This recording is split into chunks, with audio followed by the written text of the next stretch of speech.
Yes, hello. Welcome back to my channel. Thank you untuk kalian yang terus support yang masih mau nonton video-video dari saya. Pada kesempatan kali ini, saya akan ngonten episode yang kedua. Masih ingat ngonten kan? Ngobrolin edukasi ringan. Jadi kita akan ngobrol-ngobrol santai aja, kita akan ngobrol-ngobrol ringan, tapi tetap berbobot dan semoga bisa mengedukasi kalian.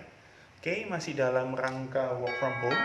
Jadi saya masih kerja dari rumah sekaligus membantu pemerintah untuk memutus persebaran pandemi COVID-19. Jadi saya punya banyak waktu luang, punya waktu yang sedikit lebih banyak untuk share ke kalian semua apa yang saya pelajari, apa yang saya tahu berdasarkan pengalaman pribadi saya. Oke, boleh sambil ngopi. Yes, kita akan ngobrolin tentang salah satu tantangan terbesar yang dihadapi para millennials di zaman digital seperti sekarang. Ada yang tahu nggak kira-kira apa? Yes, jadi tantangan terbesar kita para millennials adalah sekarang ini akan semakin sulit untuk kita untuk punya tempat tinggal sendiri.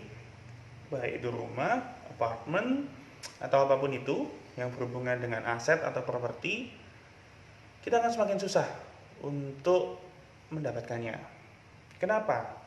Kalau menurut analisa saya pribadi, ini kurang lebih ada dua faktor utama.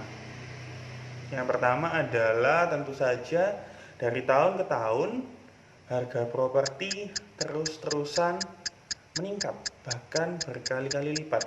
Dari tahun ke tahun yang namanya aset, namanya rumah, apartemen, nggak pernah tambah lama tambah turun, tapi semakin lama akan semakin naik dan semakin mahal.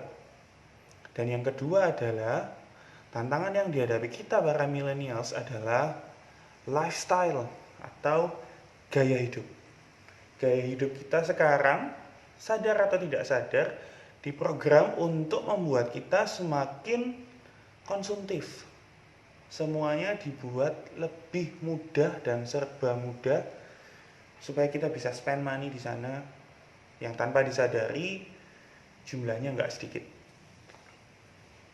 Pergi ngafe, jalan-jalan ke mall, online shopping, semuanya serba mudah. Dan kita sadar atau enggak, income kita lama-lama juga pasti akan tergerus di sana. Nah, jadi untuk menjawab tantangan millennials susah untuk memiliki properti atau memiliki tempat tinggal sendiri, menurut saya pribadi ada dua faktor utama yang menjadi penghalang. Nah, gimana sih caranya supaya kita tetap bisa produktif, tetap bisa punya rumah sendiri, tetap bisa punya apartemen sendiri yang kita bisa tinggali kelak dengan anak istri. Oke, yang pertama tentunya pasti kita harus terus bekerja dan stay produktif. Kemudian menurut saya kita harus berani say no untuk segala sesuatu yang over konsumtif. Over konsumtif di sini maksudnya it's okay lah, kita jalan-jalan, kita hang out ke mall, kita ngafe, nongkrong cantik, belanja online, at least sebulan sekali atau sebulan dua kali, it's still acceptable. Tapi kalau kita nongkrongnya setiap hari dan menghabiskan waktu, menghabiskan energi, menghabiskan duit tentunya, itu akan sangat sayang sekali. Oke, dan yang selanjutnya, ini yang ketiga ya, yang selanjutnya adalah kita harus berani investasi. Nah, investasi di sini gimana sih maksudnya? Kita bisa menyisihkan income kita, at least more than half our income, kita bisa sisihkan untuk memaksa diri kita untuk nyicil atau untuk berani spending, berani bayar properti, berani bayar untuk rumah atau apartemen yang kelak akan menjadi tempat tinggal kita. Karena kenapa? Sadar atau enggak kalau teman-teman browsing atau teman-teman lihat di semua sosmednya, semua developer atau semua real estate yang menawarkan propertinya, mereka menawarkan satu kemudahan sebenarnya untuk kita. Apa itu? Yang pertama adalah kita dikasih keringanan untuk nyicil uang muka atau down payment. Uang muka di sini kan biasanya sekitar 10-20%. Misalkan harga propertinya 1M, kita harus sedia 10-20% sebagai down payment, which is itu sekitar 100 atau 200 juta. Berat memang, yes, berat. Tapi kabar baiknya adalah itu sekarang bisa dicicil loh. Developer itu berlomba-lomba untuk kasih kita kemudahan cara bayar. Misalnya 10% tadi bisa dicicil 12 kali. Atau 20% tadi dicicil 24 kali.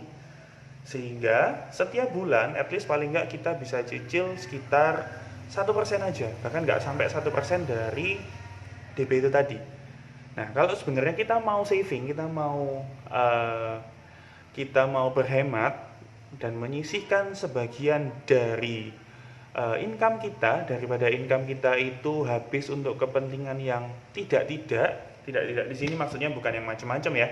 Tidak itu misalnya untuk shopping, untuk hangout, untuk ngafe, nongkrong cantik. Daripada habis untuk itu, mendingan kita sisihkan uangnya untuk nyicil properti. Hal itu juga saya lakukan. Jadi saya ingin bagikan berdasarkan pengalaman pribadi saya. Jadi bukan bermaksud sombong nih, tapi yang untuk sharing aja ke teman-teman. Saya memutuskan untuk nyicil untuk beli properti saya. Pertama itu apartemen sekitar 6 tahun yang lalu, sekitar 6 atau 5 tahun yang lalu, saya lupa. Itu waktu saya masih umur 25 atau 26. Jadi saya memutuskan untuk mengetatkan ikat pinggang, nggak terus-terusan hangout keluar rumah setiap hari, tapi lebih ke saving, dan uangnya itu, income yang saya dapat, saya belikan untuk nyicil properti. Dan sekarang properti saya itu, apartemen pertama saya itu sudah lunas. Nah, itu mungkin yang bisa saya share ke kalian semua. Jadi intinya adalah jangan pernah berhenti untuk bermimpi. Seperti tagline saya, bringing dreams beyond. Jadi jangan pernah lelah untuk bermimpi, teman-teman. Karena saya pribadi, saya punya moto, saya punya mimpi. Saya ingin punya rumah sebelum umur 30 tahun. Ya, jadi singkat cerita, saya memberanikan diri untuk nyicil, meskipun itu nggak gampang memang. Tantangannya sangat besar, khususnya untuk kita para milenial. Tapi paling enggak, kalau kita sudah bisa setidaknya menyisihkan, dan kita punya saving untuk 3 bulan ke depan, paling enggak kita masih bisa lah untuk nyicil untuk nyicil properti impian kita. Jadi saya paksakan waktu itu, jadi dalam sebulan itu saya cicil 3 properti. Jadi memang nggak gampang, the struggle is real, blood, sweat, and tears. Mungkin kalau boleh sedikit hiperbola, tapi memang itu kenyataannya. Tapi apa yang bisa saya dapatkan sekarang, ya paling nggak saya sudah bisa memenuhi mimpi saya itu tadi. Sebelum umur 30 tahun saya sudah punya aset properti saya sendiri, apartemen dan rumah. Dan sekarang kabar baiknya adalah saya sudah bisa jadi investor properti. Jadi salah satu rumah yang saya cicil kemarin itu sekarang sudah ada penyewanya. Jadi saya bisa dapatkan passive income setiap bulannya. Nah, jadi untuk teman-teman milenial semua, saya dorong kalian, saya support kalian untuk terus mau nabung. Jangan segan-segan untuk menabung investasi masa depan kita. Dalam hal ini saya ngobrolin tentang properti. Ya, jadi tetap semangat untuk kalian semua. Jangan lelah untuk bermimpi dan mewujudkannya. Oke, sekian dari saya. Thank you for watching, dan jangan lupa untuk subscribe channel saya ini. Mohon supportnya supaya saya bisa terus membagikan konten-konten edukatif ini untuk kalian.